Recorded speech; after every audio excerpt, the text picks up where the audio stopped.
ఒక కేసు కోర్టులో ఎంతకాలం నడవచ్చు?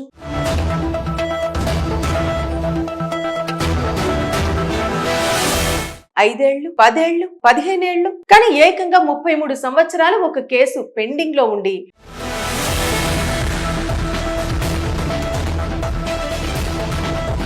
చివరకు 84 ఏళ్ల వృద్ధుడికి జైలు శిక్ష పడింది. నేరం జరిగినప్పుడు మధ్య వయస్కుడిగా ఉన్న ఆ వ్యక్తి ఇప్పుడు సొంతంగా నడవలేని స్థితికి చేరుకున్నాడు. కోర్టు తీర్పు వెలువడిన తర్వాత ఇద్దరు వ్యక్తులు ఆసరాగా పట్టుకుని జైలుకు తీసుకెళ్తున్న ఈ వీడియో దేశవ్యాప్తంగా వైరల్ గా మారింది. అయితే ఈ ఘటన మరోసారి భారత న్యాయ వ్యవస్థలో కేసుల జాప్యంపై పెద్ద చర్చకు కారణమైంది. అసలు 33 ఏళ్ల నాటి కేసు ఏమిటి, ఎందుకు ఇంత ఆలస్యమైంది అనే వివరాలు ఇప్పుడు తెలుసుకుందాం. ఈ ఘటన బీహార్ రాష్ట్రంలోని వైశాలి జిల్లాలో జరిగింది. 1992 సంవత్సరంలో నవంబర్ 10వ తేదీన రాఘవ్పూర్ గ్రామంలో రెండు కుటుంబాల మధ్య భూమి, దారి వినియోగానికి సంబంధించిన వివాదం తలెత్తింది. అయితే ఆరోపణల ప్రకారం దీప్ రాయ్ మరియు అతడి అనుచరులు ఒక దారిపై గాజు ముక్కలు చల్లారు. దీనిని స్థానికంగా నివసిస్తున్న అడాలత్ రాయ్ కుటుంబం అడ్డుకోవడానికి ప్రయత్నించగా గొడవ కాస్త పెద్దదైంది. అయితే అక్కడితో ఆగకుండా కర్రలు, పదునైన ఆయుధాలతో దాడి చేసినట్టు పోలీసులు కేసు నమోదు చేశారు. బాధిత దంపతులు తీవ్రంగా గాయపడటంతో హత్యాయత్నం కేసు నమోదైంది. 1993 సంవత్సరంలో పోలీసులు ఛార్జ్ షీట్ దాఖలు చేశారు. అయితే సాధారణంగా చూస్తే ఆ తర్వాత కొన్నేళ్లలోనే కేసు ముగియాలి. కానీ ఇక్కడే మొదలైంది న్యాయ ప్రక్రియలోని ఆలస్యం. కోర్టు తేదీలు, సాక్షుల హాజరు సమస్యలు, విచారణ వాయిదాలు, పరిపాలన కారణాలు, ఇలా కేసు ఒక కోర్టు నుంచి మరో దశకు వెళుతూ ఏళ్ల తరబడి సాగింది. ఇంతలో కేసులో ఉన్న కొందరు నిందితులు మరణించారు. కొంతమంది సాక్షులు కూడా అందుబాటులో లేకుండా పోయారు.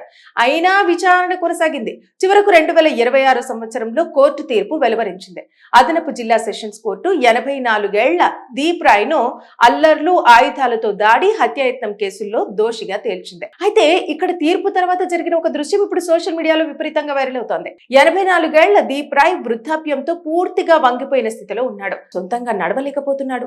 ఒక్కడుగు వేయాలన్న ఇద్దరు వ్యక్తులు ఇరువైపులా పట్టుకొని నడిపించాల్సిన పరిస్థితి. కోర్టు నుంచి జైలు వాహనం వరకు ఆయనను తీసుకెళ్తున్న వీడియో చూసిన చాలా మంది భావోద్వేగానికి గురయ్యారు. ఇక ఈ ఘటన తర్వాత దేశవ్యాప్తంగా ఒక ప్రశ్న వినిపిస్తోంది. న్యాయం జరగటం ముఖ్యమా, లేక సరైన సమయంలో న్యాయం జరగటం ముఖ్యమా? ఎందుకంటే నేరం జరిగినప్పుడు యువకుడిగా లేదా మధ్య వయస్కుడిగా ఉన్న వ్యక్తి ఇప్పుడు జీవిత చరమాంకంలో శిక్ష అనుభవించాల్సి వస్తోంది. మరోవైపు బాధిత కుటుంబం కూడా 33 ఏళ్ల పాటు న్యాయం కోసం ఎదురు చూడాల్సి వచ్చింది. అంటే ఆలస్యమైన న్యాయం వల్ల నిందితుడే కాదు, బాధితుడు కూడా నష్టపోయాడనే వాదనలు వినిపిస్తున్నాయి. భారతదేశంలో ప్రస్తుతం కోట్ల సంఖ్యలో కేసులు పెండింగ్ లో ఉన్న సంగతి అందరికీ తెలిసిందే. అయితే కొన్ని కేసులు దశాబ్దాల పాటు కొనసాగటం కొత్త విషయం ఏమీ కాదు. కానీ ఈ ఘటన మాత్రం ఆ సమస్యను మరోసారి దేశం ముందుకు తీసుకొచ్చింది. 84 ఏళ్ల వృద్ధుడిని ఇద్దరు వ్యక్తులు ఆసరాగా పట్టుకుని జైలుకు తీసుకెళ్తున్న ఆ దృశ్యం. అయితే భారత న్యాయ వ్యవస్థలో సంవత్సరాల తరబడి పెండింగ్ లో ఉండిపోయే వేలాది కేసుల వాస్తవ పరిస్థితికి ప్రతిబింబంగా తెలుస్తోంది. నేరం చేసిన వారికి శిక్ష తప్పక పడాలి. కానీ 33 ఏళ్ల తర్వాత వచ్చిన తీర్పును న్యాయం అనాలా, లేక ఆలస్యమైన న్యాయం కూడా ఒక అన్యాయమే అనాలా అనే ప్రశ్నకు సమాధానం మాత్రం ప్రతి ఒక్కరూ ఆలోచించాల్సిందే. ఒక కేసు కోర్టులో ఎంతకాలం నడవచ్చు?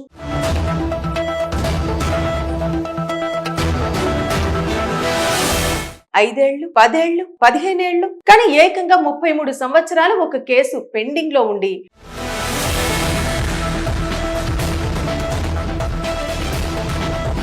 చివరకు 84 ఏళ్ల వృద్ధుడికి జైలు శిక్ష పడింది. నేరం జరిగినప్పుడు మధ్య వయస్కుడిగా ఉన్న ఆ వ్యక్తి ఇప్పుడు సొంతంగా నడవలేని స్థితికి చేరుకున్నాడు. కోర్టు తీర్పు వెలువడిన తర్వాత ఇద్దరు వ్యక్తులు ఆసరాగా పట్టుకుని జైలుకు తీసుకెళ్తున్న ఈ వీడియో దేశవ్యాప్తంగా వైరల్ గా మారింది. అయితే ఈ ఘటన మరోసారి భారత న్యాయ వ్యవస్థలో కేసుల జాప్యంపై పెద్ద చర్చకు కారణమైంది. అసలు 33 ఏళ్ల నాటి కేసు ఏమిటి, ఎందుకు ఇంత ఆలస్యమైంది అనే వివరాలు ఇప్పుడు తెలుసుకుందాం. ఈ ఘటన బీహార్ రాష్ట్రంలోని వైశాలి జిల్లాలో జరిగింది. 1992 సంవత్సరంలో నవంబర్ 10వ తేదీన రాఘవ్పూర్ గ్రామంలో రెండు కుటుంబాల మధ్య భూమి, దారి వినియోగానికి సంబంధించిన వివాదం తలెత్తింది. అయితే ఆరోపణల ప్రకారం దీప్ రాయ్ మరియు అతడి అనుచరులు ఒక దారిపై గాజు ముక్కలు చల్లారు. దీనిని స్థానికంగా నివసిస్తున్న అడాలత్ రాయ్ కుటుంబం అడ్డుకోవడానికి ప్రయత్నించగా గొడవ కాస్త పెద్దదైంది. అయితే అక్కడితో ఆగకుండా కర్రలు, పదునైన ఆయుధాలతో దాడి చేసినట్టు పోలీసులు కేసు నమోదు చేశారు. బాధిత దంపతులు తీవ్రంగా గాయపడటంతో హత్యాయత్నం కేసు నమోదైంది. 1993 సంవత్సరంలో పోలీసులు ఛార్జ్ షీట్ దాఖలు చేశారు. అయితే సాధారణంగా చూస్తే ఆ తర్వాత కొన్నేళ్లలోనే కేసు ముగియాలి. కానీ ఇక్కడే మొదలైంది న్యాయ ప్రక్రియలోని ఆలస్యం. కోర్టు తేదీలు, సాక్షుల హాజరు సమస్యలు, విచారణ వాయిదాలు, పరిపాలనా కారణాలు, ఇలా కేసు ఒక కోర్టు నుంచి మరో దశకు వెళుతూ ఏళ్ల తరబడి సాగింది. ఇంతలో కేసులో ఉన్న కొందరు నిందితులు మరణించారు. కొంతమంది సాక్షులు కూడా అందుబాటులో లేకుండా పోయారు. అయినా విచారణ కొనసాగింది. చివరకు 2026 సంవత్సరంలో కోర్టు తీర్పు వెలువరించింది. అదనపు జిల్లా సెషన్స్ కోర్టు 84 ఏళ్ల దీప్ రాయ్ను అల్లర్లు, ఆయుధాలతో దాడి, హత్యాయత్నం కేసుల్లో దోషిగా తేల్చింది. అయితే ఇక్కడ తీర్పు తర్వాత జరిగిన ఒక దృశ్యం ఇప్పుడు సోషల్ మీడియాలో విపరీతంగా వైరల్ అవుతోంది. 84 ఏళ్ల దీప్ రాయ్ వృద్ధాప్యంతో పూర్తిగా వంగిపోయిన స్థితిలో ఉన్నాడు. సొంతంగా నడవలేకపోతున్నాడు. ఒక్కడుగు వెయ్యాలన్న ఇద్దరు వ్యక్తులు ఇరువైపులా పట్టుకొని నడిపించాల్సిన పరిస్థితి. కోర్టు నుంచి జైలు వాహనం వరకు ఆయనను తీసుకెళ్తున్న వీడియో చూసిన చాలా మంది భావోద్వేగానికి గురయ్యారు. ఇక ఈ ఘటన తర్వాత దేశవ్యాప్తంగా ఒక ప్రశ్న వినిపిస్తోంది. న్యాయం జరగటం ముఖ్యమా, లేక సరైన సమయంలో న్యాయం జరగటం ముఖ్యమా?